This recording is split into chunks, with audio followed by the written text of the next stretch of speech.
ওকে, সবাইকে স্বাগতম জানিয়ে আজকের লেসনটি শুরু করছি। আজকের লেসনটি আপনাদের জন্য অনেক অনেক গুরুত্বপূর্ণ, কারণ এসইওর বেসিক যে লেসনগুলো আমি দিয়েছি সেগুলো জানাটা যেমন গুরুত্বপূর্ণ, তার থেকে সবচেয়ে বড় ইম্পর্টেন্ট হচ্ছে আপনার একটা যে ফার্স্ট এসইও প্রজেক্ট শুরু করবেন তার স্ট্র্যাটেজি জানাটাও কিন্তু খুবই গুরুত্বপূর্ণ। তো স্ট্র্যাটেজির জন্য আমাদেরকে আসলে কয়েকটা জিনিস ফলো করতে হবে, আমাদেরকে কয়েকটা জিনিস দিয়ে চিন্তা করতে হবে। ফার্স্ট অফ অল, আপনি প্রজেক্টের যে স্ট্র্যাটেজিটা সাজাবেন সেই প্রজেক্টটা আপনি কীভাবে পাবেন বা আপনার পাওয়ার সোর্সটা কী হবে। অর্থাৎ এখানে যদি আমি বলতে চাই, আপনার ক্যারিয়ারের একটা অবজেক্টিভও চলে আসবে। কীভাবে? ধরেন আপনি প্রজেক্ট কীভাবে পেতে পারেন।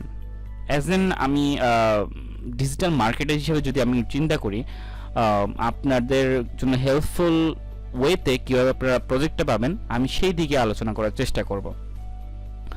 তো ফার্স্ট অফ অল, আপনার ক্যারিয়ারের পার্টটা এমন হয় যখন আপনি একটা নতুন স্কিল শিখবেন, সেই স্কিলে আমরা চেষ্টা করব যে শুরুতে একটা কোম্পানির সাথে অ্যাটাচ হওয়া। হয় সেটা আপনার হতে পারে ইন্টার্নশিপও হতে পারে, যেখানে আপনি কিছু নিজে প্র্যাকটিক্যাল নলেজ গ্যাদার করতে পারেন। তো ফার্স্ট অফ অল আপনার যে স্টেপটা হবে সেটা হচ্ছে আপনি একটা কোম্পানির সাথে আপনার কোলাবোরেশনে যাবেন, অর্থাৎ আপনার একটা কোম্পানিতে আপনি জব নেবেন। সেটা আপনি প্রাইমারি স্টেজে ঢুকতে পারেন, বা আপনি যদি নিজেকে কোয়ালিফাইড প্রমাণ করতে পারেন। আশা করি আমার এই টিউটোরিয়ালে আপনারা যেগুলো শিখবেন এগুলো আপনি একটা মিড লেভেল এসইও এক্সপার্ট হিসেবে আপনাকে নিজেকে ভাবতে পারেন। তো ফার্স্ট অফ অল, আপনি যে প্রজেক্টটা পাবেন আপনার মাথায় থাকবে যে আমি একটা কোম্পানির জন্য কাজ করব। কোম্পানির যে স্ট্র্যাটেজিগুলো আসছে সেই কোম্পানির যদি ওন প্রজেক্ট হয়, হোম প্রজেক্ট হয়, তাদের নিজেদের প্রজেক্ট হয়, সেগুলো তারা কোন ধরনের কি চাচ্ছে তার উপর ডিপেন্ড করে আমি আমার স্ট্র্যাটেজিগুলো সাজাবো। দেন আসেন, আপনার কোম্পানিটা যদি হয় ডিজিটাল মার্কেটিং, ওকে, তাহলে তো খুব ভালো। কারণ হচ্ছে ডিজিটাল মার্কেটিং এজেন্সিতে যখন আপনি একটা জব করবেন, আপনি কিন্তু এক এক সময় এক এক ধরনের প্রজেক্ট পাবেন। আমি একটু পরে প্রজেক্ট নিয়ে বিস্তারিত আলোচনা করব। তো প্রজেক্টগুলোর মেইন থিম হচ্ছে এক এক সময় এক এক ধরনের প্রজেক্ট আসে, এক এক ধরনের স্ট্র্যাটেজি আমাকে নতুন করে বিল্ড আপ করতে হয়। তো এখানে আমার যে স্কোপটা থাকে, আমার ক্যারিয়ারের পাথগুলো বা আমার সিঁড়িগুলো খুব দ্রুত আমি অ্যাচিভ করতে পারি, অর্থাৎ আমার নলেজটা আমি খুব দ্রুত গ্যাদার করতে পারি। থার্ড যে স্টেপ আসে সেটা হচ্ছে, ধরেন আপনি যদি নিজে একটা ওন বিজনেস তৈরি করতে চান, যে আপনি নিজের বস হবেন, অর্থাৎ আপনি এই স্কিলগুলো শিখে আপনি নিজে একটা অ্যাফিলিয়েট সাইট দাঁড় করাবেন, আপনি নিজে একটা ই কমার্স সাইটের মানে অর্থাৎ আপনি নিজে একটা ই কমার্স সাইটের এসইও করবেন। সেটা হতে পারে আপনার কোন একটা ফ্রিল্যান্সিং এর মাধ্যমে আসতে পারে, সেটা আপনার বা আপনি ফ্রিল্যান্সিং এর বাইরে আমরা কিন্তু এখন অনেক ধরনের ক্লায়েন্ট পেয়ে থাকি। তো তার জন্য কিন্তু আমি আমার ক্লায়েন্ট খুঁজে পেতে পারি। এটাও কিন্তু আমার ডিজিটাল মার্কেটিং এজেন্সির আন্ডারে আমি কাজ করব, বাসায় বসে কাজ করব। তো ফ্রিল্যান্সিং এর ক্ষেত্রে এখন যেটা হচ্ছে, আপনার হচ্ছে একটা ভালো পোর্টফোলিও লাগবে, আপনি একটা পোর্টফোলিও সাজাতে হবে। ওই পোর্টফোলিও অনুযায়ী আপনি সাবমিট করবেন, আপনার প্রপোজাল সাবমিট করবেন। লাইক আমি যদি আপওয়ার্কের কথা বলি, আপওয়ার্কে যদি আপনি ভালো একটা প্রপোজাল সাবমিট করতে পারেন, আপনি যদি ক্লায়েন্টকে বুঝাতে পারেন যে আসলে না, আমি তোমার কাজটা আমি করে দিতে পারবো, তাহলে কিন্তু আপনি কাজটা দ্রুত খুব সহজে আপনি ডলারে ইনকাম করতে পারবেন। তো আপনারা এই চারটা কেরিয়ার পাথের কথা আমি বললাম। আসলে এসইও স্ট্র্যাটেজি সাজানোর ক্ষেত্রে আমি আপনার কেরিয়ার পার্টটাকে নিয়ে আসলাম, কারণ হচ্ছে আমার কোন কেরিয়ারে আমি কোন দিকে যাব তার উপর ডিপেন্ড করে কিন্তু আমার প্রজেক্টগুলো ডিফারেন্ট হয়। যখন প্রজেক্টগুলো ডিফারেন্ট হয়, আমার স্ট্র্যাটেজিগুলোও কিন্তু আমাকে নতুনভাবে সাজাতে হয়। আমাদের কিছু ছোটো ছোটো প্ল্যান থাকে, ছোটো ছোটো প্ল্যান অনুযায়ী কিন্তু আমরা বড় একটা প্ল্যানের দিকে এগোই। তো এখন এই যে প্ল্যানগুলোকে আমরা স্ট্র্যাটেজি আকারে সাজাবো, যাতে অনেক গোছানো হইতে আমরা কাজ করতে পারি। আচ্ছা, তো আসলে এই যে আমার প্রজেক্টগুলো আসবে, এই প্রজেক্টে তো আমি স্ট্র্যাটেজি করব। এখন প্রজেক্টগুলো আসলে কেমন, তো আমাকে এই জিনিসটা বুঝতে হবে। আমরা যদি প্রজেক্টকে ভাগ করি, আমি আপনাদেরকে তিনটা ক্যাটাগরিতে ভাগ করব। একটা হচ্ছে ব্লগ ওয়েবসাইট, অর্থাৎ আমরা যখন কাজ করি, ধরেন আপনি একটা অ্যাফিলিয়েট সাইটের জন্য কাজ করছেন, সেটাতে আপনি ব্লগ পোস্ট করতে হবে, অর্থাৎ আমরা কি রিভিউ পোস্টগুলো করি, এগুলো একটা ব্লগ আকারে যায়। তো আমরা যখন ব্লগ সাইটের জন্য কাজ করব কোনো একটা এজেন্সিতে, বা আপনি নিজেও যদি নিজের বস হন, যদি আপনি ব্লগ সাইট নিয়ে কাজ করেন, তার স্ট্র্যাটেজি হবে এক ধরনের। লাইক আপনার যদি সার্ভিস ওয়েবসাইট হয়, যেমন মনে করেন আপনি যদি একটা আপওয়ার্কে ক্লায়েন্টে কাজ করেন, ধরেন তারা যদি কিছু সার্ভিস এ ধরনের দেয় যে আপনার কীটনাশক টাইপের, যে আপনার বাসায় এসে তারা পোকামাকড় দমন করে, বা ধরেন কোন একটা ফায়ার সার্ভিসের সার্ভিস তারা প্রোভাইড করে। এখন এখানে কয়েকটা বিষয় চলে আসে যে আপনি আসলে কোথায় কাজ করতেছেন, অর্থাৎ আপনার টার্গেটেড লোকেশন কোথায়, এই জিনিসটা মাথায় রেখে কিন্তু আপনাকে স্ট্র্যাটেজিগুলো সাজাতে হবে। অর্থাৎ আপনার যদি যে জায়গায় সার্ভিসটা দিচ্ছেন, যে এরিয়াতে, যে স্পেসিফিক এরিয়াতে টার্গেটটা দিচ্ছেন, সেই ধরনের স্ট্র্যাটেজি নিয়ে আপনাকে কাজ করতে হবে। দেন হচ্ছে ই কমার্স ওয়েবসাইট, এগুলো আসলে অনেক কিছু ক্রাইটেরিয়া আছে, যেমন কল টু অ্যাকশনের একটা ডিফারেন্স আছে, আপনার টাইটেলে একটা ডিফারেন্স আছে, আপনার টার্গেট অডিয়েন্স কারা তাদেরকে কিন্তু মার্ক করে আপনাকে স্ট্র্যাটেজিগুলো সাজাতে হয়। তো আমরা ই কমার্স সাইটের ক্ষেত্রে আমাদের প্রোডাক্ট যে ধরনের, আমাদের মার্কেট রিসার্চটা এখানে করতে হবে যে আসলে আমি যেই টার্গেটেড লোকেশনে আমি কাজটা করতেছি ওই টার্গেটেড লোকেশনে আমার ট্রাফিকটা কেমন, তো আমাকে এই জিনিসটা কিন্তু মাথায় রেখে কাজ করতে হবে।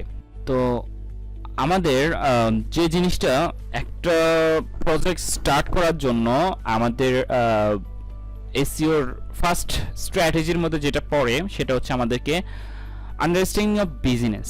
আমাকে ওই বিজনেসটা বুঝতে হবে, অর্থাৎ বিজনেস বোঝার ক্ষেত্রে আপনি কীভাবে বুঝবেন বিজনেসটা আসলে কি কি ক্যাটাগরি বা কি কি স্ট্র্যাটেজির উপর আপনি ডিপেন্ড করে বিজনেসটা বোঝার চেষ্টা করবেন। ফার্স্ট অফ অল হচ্ছে আপনার নিশ, আপনাকে নিশটা বুঝতে হবে যে আসলে আপনি কোন নিশ নিয়ে কাজ করতেছেন, বা আপনি আসলে কি এই নিশ নিয়ে কাজ করলে এই বিজনেসটা আপনি করতে পারবেন কিনা এখানে। তো এখানে নিশের ক্ষেত্রে যদি আমি একটু ক্লাসিফাই করতে চাই, সেটা আপনি কিভাবে সিলেক্ট করবেন, আপনার এখানে দুটো জিনিস মাথায় রাখতে হবে। একটা হচ্ছে ফার্স্ট অফ অল দেখেন, যদি আপনার সাইট, যে প্রজেক্টটা আপনি পাচ্ছেন, যে ওয়েবসাইট আপনি পাচ্ছেন, সে কি অলরেডি বিল্ড আপ কিনা, ঠিক আছে। অর্থাৎ বিল্ড আপ বলতে আমি এটা বোঝাচ্ছি তার অলরেডি একটা টাইম হয়েছে কিনা, যে সে ওয়েবসাইটে তৈরি করেছে, কিছু মার্কেটিং করেছে, কিছু কন্টেন্ট পাবলিশ করে, অর্থাৎ 6 মাস 1 বছর হয়েছে এই ধরনের ওয়েবসাইট কিনা, তাহলে তার অলরেডি নিশটা সিলেক্ট করা। আরেকটা ব্যাপার হতে পারে যেটা হচ্ছে আপনার সাথে ক্লায়েন্ট এভাবে যোগাযোগ করতেছে যে সে এখনো প্ল্যানিং স্টেজে আছে, বা সে তার ধরেন সে ইউরোপের কোন মানে ইউএস এর এরকম একটা বিজনেস সে প্ল্যান আছে যে সে আপনার সাথে শেয়ার করছে, এই ধরনের একটা বিজনেস করতে হবে। এখন ফার্স্ট অফ অল আপনাকে বুঝতে হবে যে এই নিশটা তার ওই টার্গেটেড অডিয়েন্স বা তার ওই টার্গেটেড লোকেশনে অ্যাপ্রোপ্রিয়েট কিনা সেটা আপনাকে বুঝতে হবে।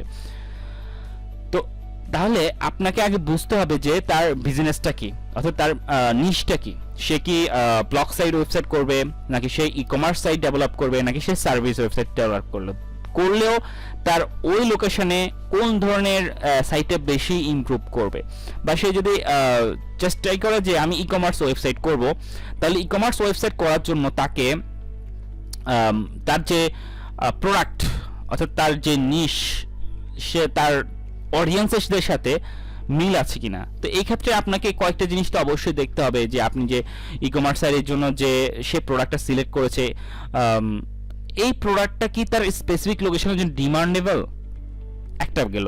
সেকেন্ডটা হচ্ছে অ্যাভেলেবিলিটি অফ প্রোডাক্ট, এই যে প্রোডাক্টটা আছে সেখানে তাকে অ্যাভেলেবেল কিনা।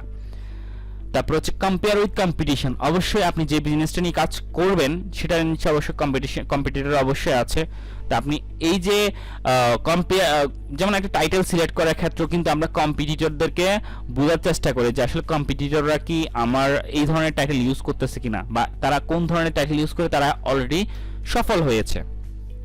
ওকে, দেন ই কমার্স সাইটের ক্ষেত্রে অবশ্যই আমাদের একটা কাস্টমারের কাছে প্রোডাক্টটা পৌঁছানোর একটা ব্যাপার আছে, অর্থাৎ ডেলিভারি সিস্টেম কি, কোন ধরনের ডেলিভারি সিস্টেম আছে সেটা কিন্তু আমাদেরকে বুঝতে হবে। দেন হচ্ছে আপনি যে প্রোডাক্ট নিয়ে কাজ করতেছেন সেখানে আপনি ইউজারদেরকে নতুন কোনো টেকনোলজি বা নতুন কোনো ইনভেনশনের সাথে আপনি প্রোভাইড করতে মানে পরিচিত করাতে পারতেছেন কিনা, বা আপনি ওই ধরনের প্রোডাক্টগুলো প্রোভাইড করতে পারতেছেন কিনা, যাতে আপনি কম্পিটিটর থেকে এগিয়ে থাকতে পারেন।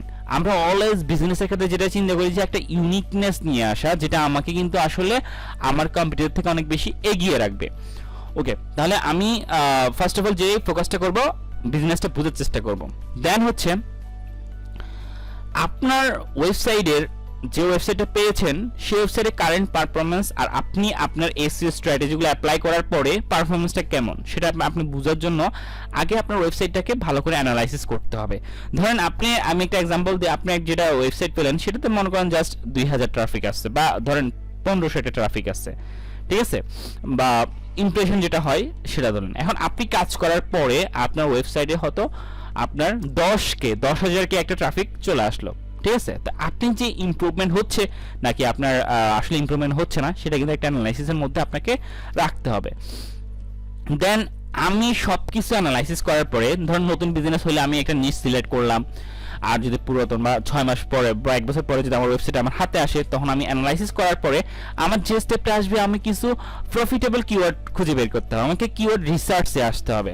অর্থাৎ আমার কিছু মান্থলি সার্চ ভলিউম বা কিছু ট্রাফিককে আমি মান্থলি টার্গেট করে তাদের কাছে আমার এই প্রোডাক্টগুলো পৌঁছাবো আমার টার্গেটেড লোকেশনে।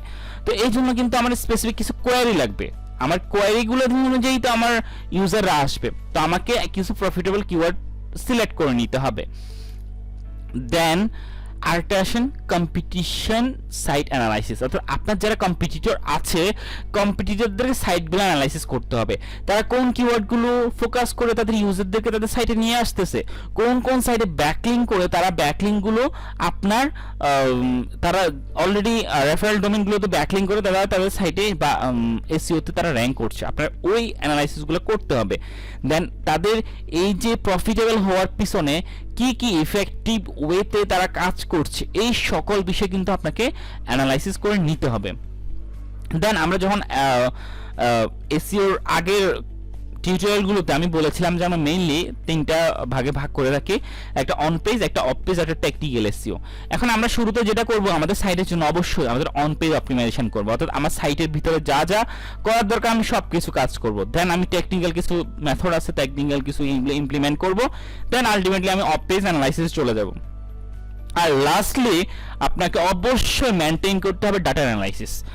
এই যুগে এসে আপনি যদি ডাটাকে নিয়ে অ্যানালাইসিস না করেন, ডাটাকে নিয়ে যদি আপনি সময় না দেন, তাহলে কিন্তু আপনি আপনার কম্পিটিটর বলেন আপনি কিন্তু অনেক ধাপ পিছিয়ে যাবেন। আপনাকে সবসময় মাথায় রাখতে হবে আমার এই ডাটা এইভাবে এই ওয়েতে আমি আরো কিভাবে ইমপ্রুভ করতে পারি, কেন আমার এই কিওয়ার্ডটা আজকে 1 নম্বরে, কালকে কি এটা 1 নাম্বার থাকবে কিনা সেটা কোনো গ্যারান্টি নাই। এখন কালকে যদি আপনার এই কিওয়ার্ডটা 10 নম্বরে চলে আসে, কেন 10 নম্বরে চলে আসলো, বাকি 9 জন কম্পিটিটর কেন এই কিওয়ার্ডে ফার্স্ট 9 এর ভিতরে চলে আসলো, আপনাকে অ্যানালাইসিস করতে হবে। এখন এই 9 জনের ডাটাগুলো অ্যানালাইসিস করার পরে আপনি বুঝতে পারবেন যে আসলে এই কিওয়ার্ডে আমাকে এই কাজগুলো করলে বা এই কাজগুলো যদি আমি ইমপ্লিমেন্ট করতে পারি আমি তাহলে আবার 1 নম্বর পজিশনে আসতে পারি। আর সার্চ ইঞ্জিনের 1 নাম্বার পেজ কারোর জন্য স্থায়ী না, এটা কোনো আমার বাপ দাদার সম্পত্তি না, এটা যে কেউ এসে আপনাকে বিট করতে পারে। তো অলওয়েজ আমরা যেটা করতে হবে, আমরা আমাদের কিওয়ার্ডগুলোর জন্য আমাদের যে মেথডগুলো অ্যাপ্লাই করার দরকার, যে স্ট্র্যাটেজিগুলো আমাকে অ্যাপ্লাই করা দরকার, আমরা অবশ্যই সেগুলো অ্যাপ্লাই করতে হবে। তো আপনি নতুন একটা সাইট হোক বা এটা একটা পুরাতন সাইট হোক বা কিছুদিন অতিবাহিত হওয়ার একটা ওয়েবসাইটে হোক, আপনাকে সঠিক ওয়েতে একটা স্ট্র্যাটেজি প্ল্যান ঠিক করতে হবে। তো স্ট্র্যাটেজি প্ল্যান অনুযায়ী যদি আপনি আগান তাহলে কিন্তু আপনার এই ওয়েবসাইটে ধীরে ধীরে আপনার ট্রাফিক আসা শুরু করবে এবং আপনার যেই রিকোয়ারমেন্টগুলো ফুলফিল করা দরকার, যে আরওআইটা আপনার ক্লায়েন্ট বা আপনি নিজেই চাচ্ছেন পাওয়ার জন্য, সেটা আপনি ফুলফিল করতে পারবেন। তো সুতরাং আপনাকে যে জিনিসটা মেনটেন করতে হবে, আপনাকে সঠিক ওয়েতে এসইও প্ল্যান বা এসইও স্ট্র্যাটেজিগুলো ঠিক করতে হবে। এর জন্য কিন্তু আমাদের এই ফ্যাক্টরগুলো কিছু ফ্যাক্টর আমি এই টিউটোরিয়ালে অলরেডি কিছু বলেছি, আরও ধাপে ধাপে আমরা আসবে niche research, keyword research, computer analysis, তো সবগুলো কিন্তু আমরা ধাপে ধাপে করতে হবে। তো আজকের এই টিউটোরিয়ালে এই পর্যন্তই। আশা করি আপনারা যারা নতুন ভিডিও দেখছেন বা আপনারা যারা রেগুলার দেখছেন তারা সবাই লাইক কমেন্ট শেয়ার করে আপনার ফ্রেন্ডস অ্যান্ড ফ্যামিলিকে এই ভিডিওটা পৌঁছাই দিবেন, কারণ হচ্ছে আপনি একটা জিনিস নতুন ইনফরমেশন শিখলেন, দেন আপনার যারা পরিচিত আছে তারা যাতে এটা শিখতে পারে, এবং এটা এমন একটা স্কিল আমরা সব ক্ষেত্রে অ্যাপ্লাই করতে পারি, ঠিক আছে। তো আপনি যে এসইও নিয়ে কাজ করেন না কেন, আপনি কিন্তু সঠিক হইতে স্ট্র্যাটেজিগুলো ইমপ্লিমেন্ট করবেন। তো আজকের লেসন এই পর্যন্তই, দেখা হবে নেক্সট লেসনে।